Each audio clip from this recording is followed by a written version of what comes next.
बच्चा पैदा जरूर करो, 2-3, लेकिन उन 2-3 को पहले लायक बनाओ, पहले काबिल बनाओ, पहले लीडर बनाओ, उसको सेल्फ डिपेंड हो, अपने पैर में खड़ा हो सके, और धीरे धीरे बच्चा बढ़े।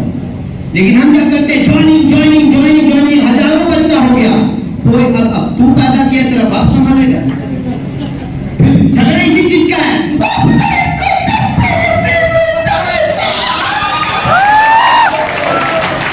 पैदा तू करेगा, पालेगा बाप, यही तो चल रहा है ना धंधे में।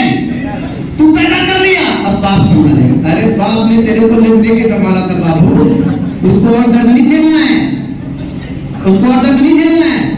इसलिए लायक बनाओ, नेटवर्क मार्केटिंग सिखाओ, प्लान कैसे देना हर आदमी को, जिसको आप ज्वाइन करें एटलीस्ट उसको कैसे देखो। जो एक किसान को आप देख लो, एक किसान अगर बारिश भरपूर हो जाए ना तो किसी से शिकायत नहीं करता फसल होने का, उसको सारा काम आता है, कैसे बीज बोया जाता है, कैसे निराई किया जाता है, कैसे गुड़ाई किया जाता है, कैसे फसल को बीमारियों से बचाया जाता है, और किस समय में फसल काटा जाता है और बेचा जाता है। कोई किसान के पास शिकायत नहीं, इसलिए क्योंकि उसको पता है खेती कैसे करना है। तुमको पता नहीं है धंधा कैसे करना है, इसलिए शिकायत।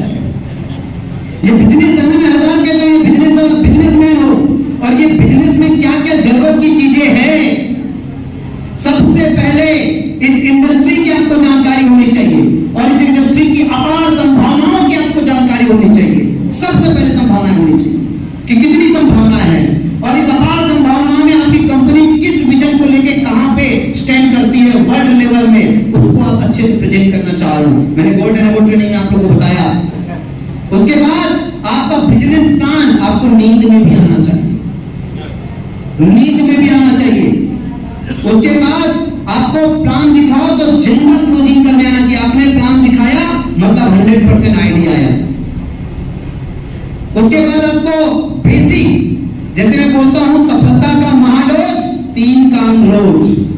3 काम में कौन कौन सा? पहला सौदा प्लान, शेयर द प्रोडक्ट, पहला काम। दूसरा self development activity, self development activity में सब आएगा, वॉकिंग टॉकिंग ड्रेसिंग ड्रेसिंग, कैसे कपड़े पहनते हैं, कैसे बात करते हैं, कैसे रिफ्रेश रहते हैं, कैसे चलते हैं, सब कुछ चेंज होना पड़ेगा। 100% परिवर्तन चाहिए इस बिजनेस के। 100% एक लड़की से पूछ लो और एक लड़के से पूछ लो, शादी के बाद जब वो बहू बनी और ये जब ये दामाद बना, 100% चेंज हुए कि नहीं हुए? हुए कि नहीं हुए? होते हैं। 100% ट्रांसफॉर्मेशन चाहिए एक लड़की से पत्नी बनने के लिए और एक लड़के से पति बनने के लिए, और 100% फिर से ट्रांसफॉर्मेशन चाहिए एक पति से पिता बनने के लिए और एक पत्नी से माता बनने के लिए। चाहिए कि नहीं चाहिए? हर व्यक्ति करता है, 100% ट्रांसफॉर्मेशन करता है, और हम इस बिजनेस में ज्वाइन करने के बाद 100% ट्रांसफॉर्मेशन होता है। हमको जिंदा प्लान करने आना चाहिए।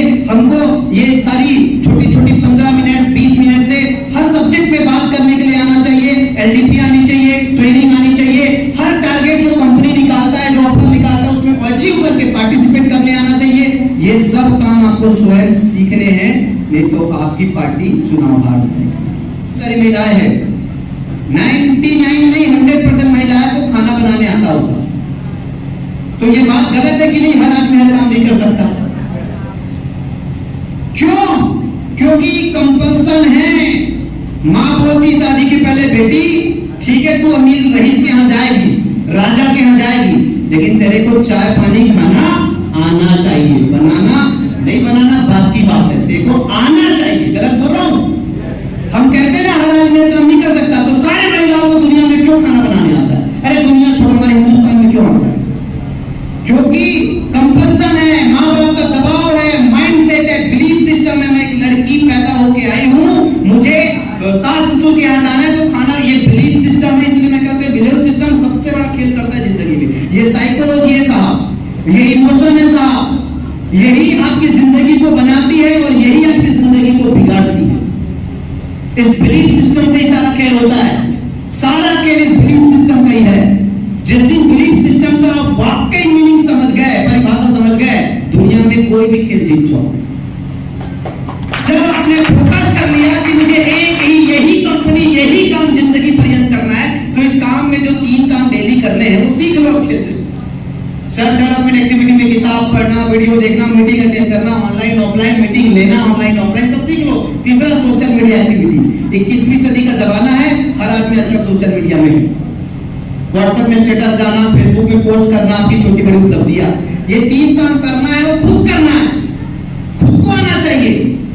तो जब यही इसी काम में करना है, इसी काम में मरना है, इसी कंपनी में जीना है, तो सीख लो ना।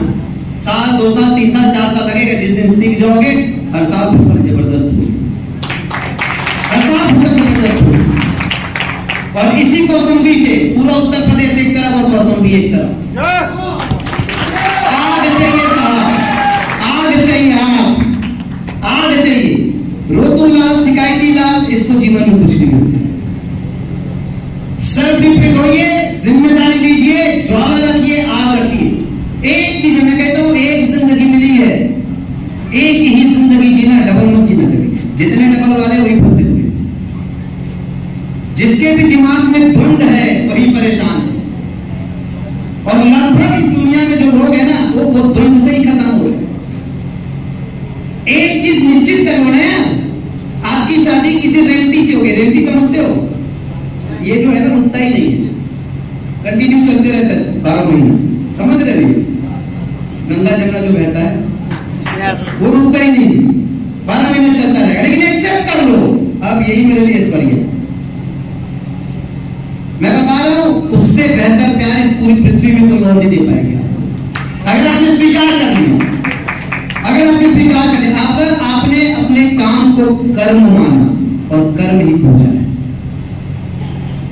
और आपने मान लिया कि ईश्वर अल्लाह वाहिगुरु ने इस काम को मुझे कर्म के रूप में करने के लिए बोला है, और मानव समाज, परिवार, कल्याण, इन सब के लिए मुझे अपना मेहनत और योगदान देने के लिए भेजा। एक ही काम में देखना कितनी प्रतिष्ठा बनेगी, कितना पैसा बनेगा, कितना मान सम्मान बनेगा, कितनी इज्जत बनेगी, साथ ही साथ हजारों लाखों करोड़ों की जिंदगी बनेगी। अभी अगले महीने से कैमल की बारी होगी।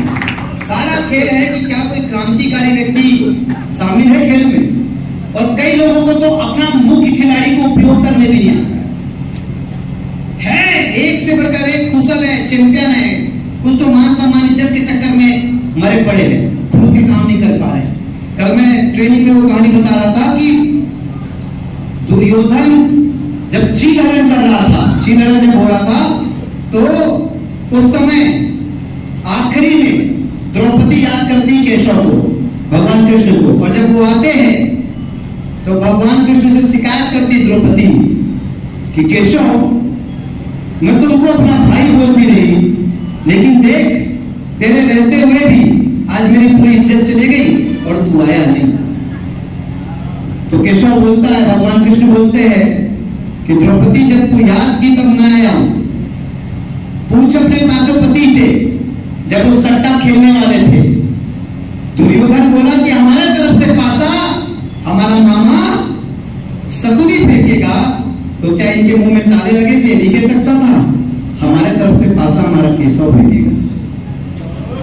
फिर देखता कैसे ये कौरव पासा जीतते।